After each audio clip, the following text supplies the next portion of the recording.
हमारे चैनल ज्ञान संजीवनी फर्स्ट पे।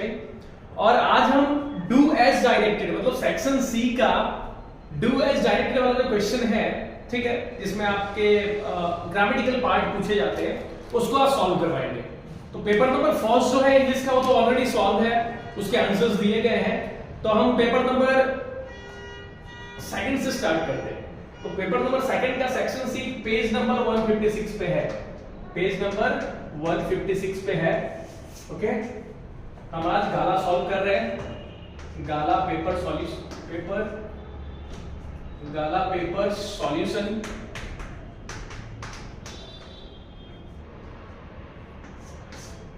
तो पेज नंबर 156 जो है उस पे पहले लेते हैं क्वेश्चन नंबर 44 को। पहला क्वेश्चन है हमारा क्वेश्चन नंबर 44। क्वेश्चन इस तरह से है कि it was a very strong wind, it was a very strong wind. Okay, bracket में दिया है सिलेक्ट द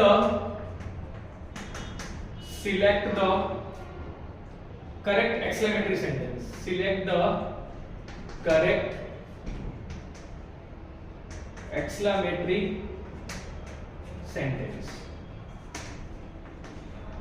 ठीक है, तो यहां पे अगर आप देखें तो पहला ऑप्शन दे रखा है कि how strong wind it was. देखिए, आपको सेंटेंस को, क्वेश्चन को सबसे पहले अच्छी तरह से पढ़ना है। तो it was a very strong wind, ठीक है, मतलब क्वेश्चन में ए का यूज किया है। ठीक है, तो अगर आप आंसर देखें, एबीसीडी ऑप्शन देखें, तो ए का यूज दो ऑप्शन में किया गया है, दो ऑप्शन में ए का यूज नहीं किया है, तो वो आंसर नहीं हो सकता है। क्वेश्चन आप देखिए option number B and D जो है, बी में क्या है, what a strong wind it was and how a strong wind it was. Okay, तो अगर आप देखें यहां पे, तो what a strong wind it was जो है वो सेंटेंस एक परफेक्ट सेंटेंस है, इसका हम यूज भी करते हैं। ठीक है, तो हम ऑप्शन बी को सिलेक्ट करेंगे। ठीक है, तो हम कह सकते हैं कि ऑप्शन बी जो है that is the correct option, that is the correct option. Answer क्या होगा, तो what a strong wind it was, what a strong wind it was, और लास्ट में एक्सक्लेमेशन मार्क। ओके, तो हम कह सकते हैं क्वेश्चन नंबर 44 जो है उसका करेक्ट आंसर, करेक्ट ऑप्शन जो है वो बी है। चलिए अब क्वेश्चन नंबर 45 पे चलते हैं। क्वेश्चन नंबर 45 जो है, क्वेश्चन नंबर 45 जो है, ठीक है, वो है क्वेश्चन टैग से related. Question number 45 question tag से रिलेटेड है। सेंटेंस इस तरह से है कि the sun was now ascending the sky, ascending the sky। ठीक है, क्वेश्चन टैग करना है, इसका क्या करना है, क्वेश्चन टैग, क्वेश्चन टैग करना है। अब देखिए क्वेश्चन टैग में हमें किन चीजों पे ध्यान देना होता है। ठीक है, तो हमारा क्वेश्चन है the sun was now ascending the sky। तो क्वेश्चन टैग में आपको सब्जेक्ट, हेल्पिंग वर्ब, ये दो चीजों पे ध्यान देना है। अगर किसी सेंटेंस में सब्जेक्ट और सब्जेक्ट के बाद हेल्पिंग वर्ब ना हो, डायरेक्ट वर्ब हो, जैसे सिंपल प्रेजेंट और सिंपल पास्ट के सेंटेंस हो सकते हैं, उसमें सब्जेक्ट के बाद डायरेक्ट क्या होता है, वर्ब आता है। लेकिन यहाँ पे आप देख सकते हैं इस सेंटेंस में सेंटेंस के साथ क्या दे रखा है, हेल्पिंग वर्ब दे रखा है। तो हमें सब्जेक्ट और हेल्पिंग वर्ब पे फोकस करना है। ठीक है, सबसे पहले आपको क्या करना है, पूरे का पूरा सेंटेंस लिख डालना है। You have to write the whole sentence. The sun was now ascending the sky। Okay, here you have written the full sentence। ये पूरा सेंटेंस लिखने के बाद, ठीक है, यहां पे आपको एक कॉमा डालना है, यहां पे क्या करना है, कॉमा डालना है।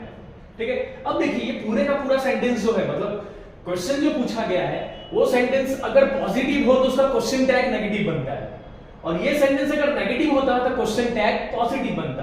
तो इस सेंटेंस को हम रीड करें, the sun was now ascending the sky, इस सेंटेंस को अगर मैं रीड करता हूं, ठीक है, तो ये सेंटेंस एक पॉजिटिव सेंटेंस है, तो इसका क्वेश्चन टैग क्या आएगा? नेगेटिव आएगा। तो हमें क्या करना है, जो हेल्पिंग वर्ब है उसको नेगेटिव कर देना है। was का क्या हो जाएगा? wasn't हो जाएगा। क्या हो जाएगा?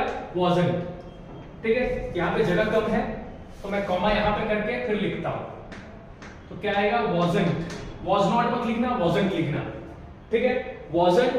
और the sun जो है, तो हम कह सकते हैं कि नाउन को यहाँ पे रिपीट नहीं करना है। We don't have to repeat the noun। यहाँ पे the sun जो है नाउन है, अगर यहाँ पे कोई प्रोनाउन होता तो हम सेम टू सेम प्रोनाउन यहाँ पे रिपीट कर लेते, लेकिन कोई नेम है तो उस नेम के बदले जिस प्रोनाउन का यूज करते हैं, तो हम सन के बदले क्या यूज करेंगे? तो हम सन के बदले इट का यूज करेंगे। तो क्या आ जाएगा? wasn't it। ठीक है, देख लेते हैं कौन सा ऑप्शन करेक्ट है। तो आपका ऑप्शन नंबर सी जो है, the sun was now ascending the sky, ठीक है, wasn't it। ऑप्शन ए में didn't it दे रखा है जो गलत होगा, बी में wasn't he दे रखा है, ही जो है वो लिविंग बींग्स के लिए यूज करते हैं, ठीक है, एंड सन को हम क्या करते हैं, क्या समझते हैं? अ बर्निंग बॉल ऑफ फायर। ठीक है, इसलिए उसके लिए क्या यूज करेंगे? इट यूज करेंगे। तो आपका ऑप्शन सी जो है वो करेक्ट है। तो क्वेश्चन नंबर 45 में हम कह सकते हैं कि आपका ऑप्शन सी जो है वो करेक्ट है। ठीक है, अगले क्वेश्चन की तरफ चलते हैं।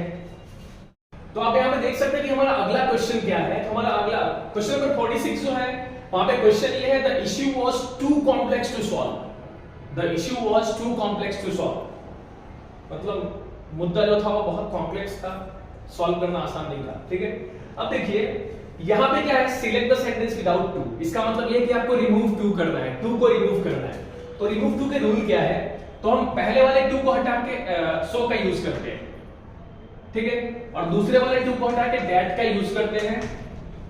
फिर जो यहाँ पे जो सब्जेक्ट यूज किया गया है, मतलब सब्जेक्ट में अगर नाउन है उसके बदले हम प्रोनाउन का यूज करेंगे। ठीक है, तो मैं पहले इसको सॉल्व कर देता हूं। तो हमने क्या किया, आप अगर देखें तो द इश्यू लिया पहले, ठीक है, उसके बाद was का was रहने दो, द इश्यू was, मैंने बताया कि टू के जगह पे T double O too, T double O वाला टू है, उसकी जगह पे सो यूज करेंगे। ठीक है, the issue was so complex। ठीक है, दूसरे वाले टू की जगह पे हम क्या करेंगे? दैट का यूज करेंगे। ठीक है, दैट के बाद हम क्या करेंगे? इसके बदले, मतलब जो हमारा जो सब्जेक्ट है, ठीक है, ये नाउन फॉर्म है, इसके बदले कौन सा प्रोनाउन यूज करेंगे? तो इट का यूज करेंगे। तो इट को रिपीट यहां पे कर देंगे। ठीक है, उसके बाद आपको एक और चीज याद रखना है, अगर सेंटेंस में was यूज हुआ है तो आप किसका यूज करोगे? इट के बाद could not का यूज करोगे। ठीक है, हेलो, जय सर ने आपको गोएमा से भेजी होगी और पेपर भी भेजी। ठीक है, तो आप देख सकते हो कि अगर was हो तो यहाँ पे could not का यूज करना है। देखिए क्वेश्चन में was है तो हमें यहाँ पे could not का यूज करना है। ठीक है, अगर क्वेश्चन में is होता, प्रेजेंट होता, तो हम cannot का यूज करते। ओके, तो देख लेते हैं ऑप्शन मैच हो रहा है कि नहीं। ठीक है, could not, पूरा could not लिखना है, ऑप्शन में could not दे रखा है, couldn't नहीं दे रखा है। ठीक है, तो आपका देखिए आपका आंसर जो है ये है आपका ऑप्शन सी। ठीक है, ऑप्शन सी जो है वो करेक्ट है।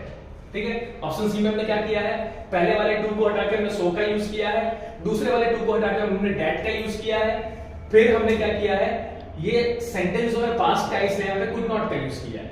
ठीक है, तो ये आपको ध्यान रखना है। ठीक है, कि was हो तो यहाँ पे could not का यूज करना है, पहले वाले टू को हटा के so का यूज करो, दूसरे वाले टू को हटा के that का यूज करो। ठीक है, और देखिए सेंटेंस, ये जो आपका डू एज एक्टर वाला सेक्शन है, इसमें सबसे ज्यादा ध्यान रखने की चीज है कि मीनिंग चेंज नहीं होना चाहिए। ठीक है, the issue was too complex to solve, मतलब इश्यू इतना कॉम्प्लेक्स था कि वो सॉल्व नहीं हो सकता था। ठीक है, तो यहाँ पे भी देखिए मीनिंग सेम है, the issue was so complex that it could not be solve. ठीक है, इश्यू इतना ज्यादा कॉम्प्लेक्स था कि इसको सॉल्व नहीं किया जा सकता था, ऐसा मीनिंग है। मीनिंग चेंज हो गया मतलब आपका आंसर जो है रॉन्ग हो जाएगा। देखा आपने, आपका क्वेश्चन नंबर 46 जो है उसका आंसर सी है। चलिए अब क्वेश्चन नंबर 47 पे चलते हैं। चलिए अगला क्वेश्चन है, the air was fresh and sweet. ठीक है, इसमें करना क्या है, तो नॉट ओनली बट आल्सो का यूज करना है। तो आपका पहला ऑप्शन है, not only the air was fresh but sweet also, the air was not only the air not only was fresh but also sweet। ठीक है, not the air was only fresh but also sweet। ठीक है, देखिए पहली बात तो ये है कि not only ये एक साथ आएंगे, not only एक साथ आएंगे। अगर not और only के बीच में गैप दिया है तो बीच में कोई वर्ड डाला है तो गलत हो जाएगा, ठीक है। तो आप देखिए ऑप्शन सी में not the air was only, the not और ओनली के बीच में गैप दे दिया है, द एयर वाज ये वर्ड रख दिए हैं तो वो गलत हो गया, ठीक है। ऑप्शन डी देखते हैं, the air was not only fresh but also sweet, ठीक है। तो यहां पे आपका करेक्ट जो है वो डी है, ठीक है। The air was not only fresh but also sweet, but also sweet.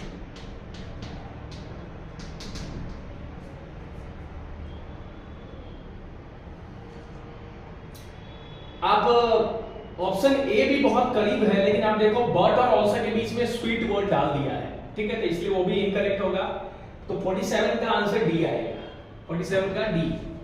The air was not only fresh but also sweet, ठीक है।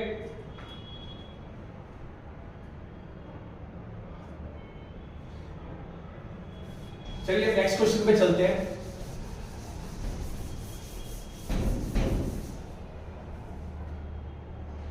क्वेश्चन नंबर 48 पे आते हैं। I was pained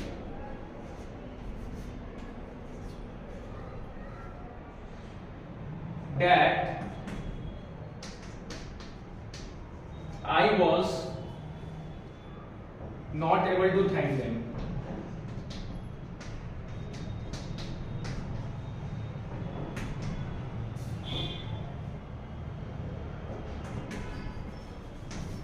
अब क्वेश्चन में select the correct sentence using so, ठीक है। मतलब यहां पे यूज सो का यूज करना है, ठीक है। सो का यूज करके कौन सा सेंटेंस, देखिए इस तरह के सेंटेंस में है ना, आप चाहे तो एक चीज ध्यान रख के भी आप इनको कह सकते हैं ना कि कभी-कभी होता है कि like if you are not aware with all the rules then you can do one thing, meaning जो एकदम एग्जैक्ट आ रहा है, option A B C D में से जो भी ऑप्शन का मीनिंग क्वेश्चन से एग्जैक्ट मैच हो रहा है, ठीक है, उसको आप टिक कर सकते हैं। तो पहला है option I was not able to thank them so I was pained, ठीक है। देखिए क्वेश्चन क्या, I was pained that I was not able to thank them, ठीक है। मुझे दुख था कि मैं उनको थैंक्स नहीं बोल पाया था, इसका दुख था मुझे, ठीक है। तो मीनिंग किससे मैच हो रहा है, पहला ऑप्शन है I was not able to thank them so I was pained, ठीक है। तो इसको लेके चलते हैं, I was pained so I was not able to thank them. देखो आई वाज पेइंड अगर पहले आ गया और so I was not able to thank them, तो इसका मतलब ये होता है, देखिए एक्चुअली इस तरह के सेंटेंस जो है सिंपल कंपाउंड कॉम्प्लेक्स में यूज किया जाता है, ठीक है, कॉम्प्लेक्स सेंटेंस सही है, ठीक है। तो अगर आप सेकंड सेंटेंस देखेंगे तो मीनिंग चेंज हो गया, आई वाज पेइंड मतलब मुझे पेन था, ठीक है, इसलिए मैं उनको थैंक नहीं कर पाया। यहाँ पे मीनिंग चेंज हो रहा है, मीनिंग एक्जेक्टली क्या होना चाहिए कि मुझे दर्द था, ठीक है, दर्द हुआ था क्योंकि मैं उनको थैंक नहीं बोल पाया था, I was not able to thank them, मतलब मैं उन लोगों को थैंक नहीं बोल पाया था।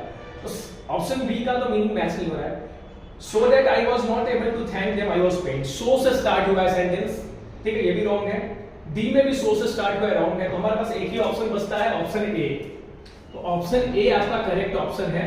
ऑप्शन ए में जो सेंटेंस है वो क्या है, आई वाज नॉट एबल